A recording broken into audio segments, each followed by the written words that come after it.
We'll now talk how we can manage our viewport. There is a lot of settings here, which means we can optimize the viewport and make Maya just a lot easier to work with.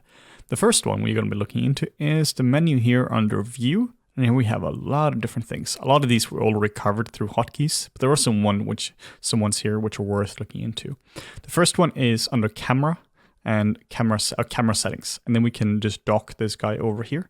This is one I use all the time. This is the one I use when I'm going between and rendering. Then I'll be going here and setting this to resolution gate. And now you can actually see that this here will give us a proper resolution gate. This will be the same which one you have in the render settings when it comes to resolution. So now you can see we have the same resolution here as whatever would be set in Arnold, which we'll of course cover later on. So now we can easily see exactly what we'll be rendering. Without this, it can be a bit tricky to actually see. Also, as a little tip as well, we can set this here to vertical. If we were to hit Control A now, you can see that our view keeps going back and forth between, like the viewport here actually keeps expanding and contracting. It's because this is set to horizontal. If we set this to vertical, now the verticality of this doesn't actually change. Of course, the horizontality changes, if that's a word, but the verticality doesn't, so it's just a bit easier to work with. But particularly the resolution gate, I work with a lot here. You can also enable field gate, save frame, all these kind of things here, if you need save frames for some reason. But field gate can be quite useful as well. I use this a lot when I'm actually composing my image, just to see where the exact center of the image is. And we can just disable these, and we can hit close, and just to close this down. The next up, we have the shading menu, and this one here has a few different options. So first off, we have we can go between wireframe, smooth shade. These are also the same ones we have up here as well. Then we have X-ray, which will make it X-ray. We have wireframe unshaded, which just means if it's here, it's going to be actually be wireframed. And we have backface culling. This is something we want to use a lot, because right now you can see that we can see through it, but without, you can't see through it.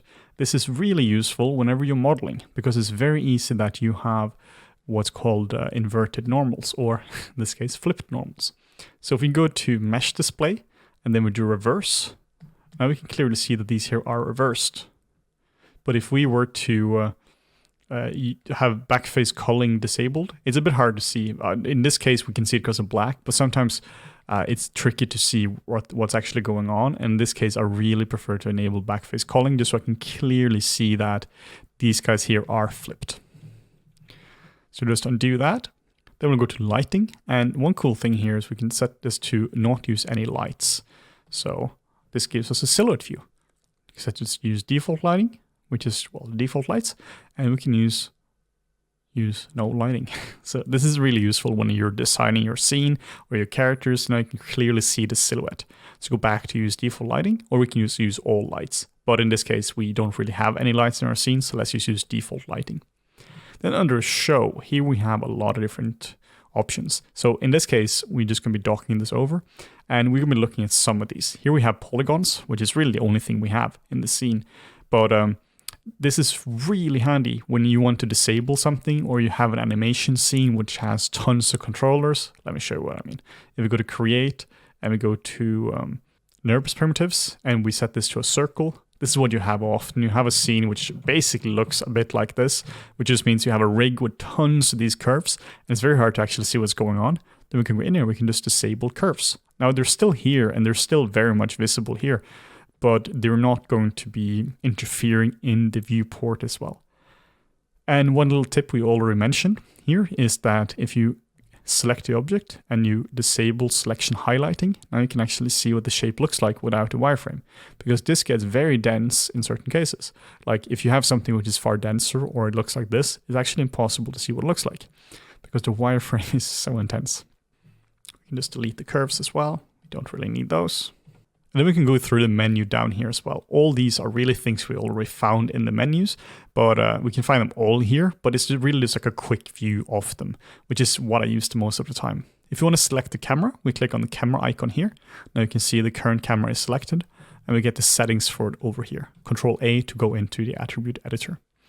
Then we can lock the camera, which means that we can't move the camera at all, which is fantastic if you, for instance, have a render camera and you really don't want to move this camera around. Like you're modeling from this view here and you only want to change the model, or you're doing some lighting or something, making sure the camera is locked is really useful. Then we have the grid. We just disable and enable the grid. Then we have make everything to wireframe, make everything to shaded. And here we can set a default material. So if we have some crazy material on this, let's say this was entirely green or something, then we can click this button here and this would turn it into just the default material which we're currently looking at. Then we can enable this button here, which is the same one we just looked at, which is a wireframe on shaded. Then we have this guy, which is textured. So in this case, we have the ugliest texture in the world on our model, but at least it's a texture. And it just means we can toggle textures on and off. This can be for performance reasons or, whatever you want to. You just don't want to have textures. Then you can enable lighting or not. Since there are no lights in the scene, nothing is going to be visible here. Then we have motion blur. We have shadows. And again, nothing is going to happen because there are no shadows in the scene, no lights. Then we have ambient occlusion, which just makes it look a bit nicer sometimes. It just means that stuff which is close together gets a bit brighter or gets a bit darker. Then we have motion blur. This one is the right one. So if you actually have motion blur, or if you actually have something animating, you can now see motion blur in the viewport.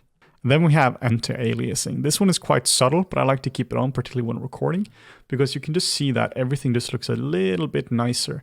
The edges are just a little bit crisper, and it just makes everything look a little bit nicer, so I keep this on. And then, of course, like we talked about, we have isolate selected right here as well. And then we have a nice little tip for you as well, which is how can we display the poly counts and various object details. And we can do that if we go to display, heads up display, and here we have a lot of different pieces of info we can see on our model.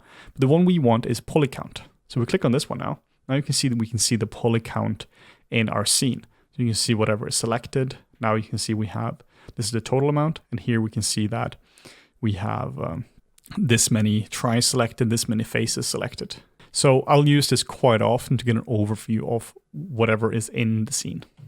A little tip as well, now that we're kind of talking about this menu, is if we go to display, heads up display, we can also enable object display, which is right here.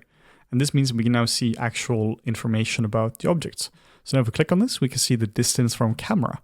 So now this changes up and down, how many objects are selected. This becomes quite useful in certain cases. You want to know how many are selected or where is it from the camera. Why would you want to know this? Well, if you have depth of field for the camera, for instance, and you want this area to be in focus. Now, for instance, if you want the eye to be in focus, you can set depth of field distance to be 3.3. And now everything else is going to be blurry, and this is going to be really sharp. You can also see if it's an instance or if it's on a display layer, for instance. So now you can see it's on layer 1. Now you can see it's layer 2. So really nice scene management tips here.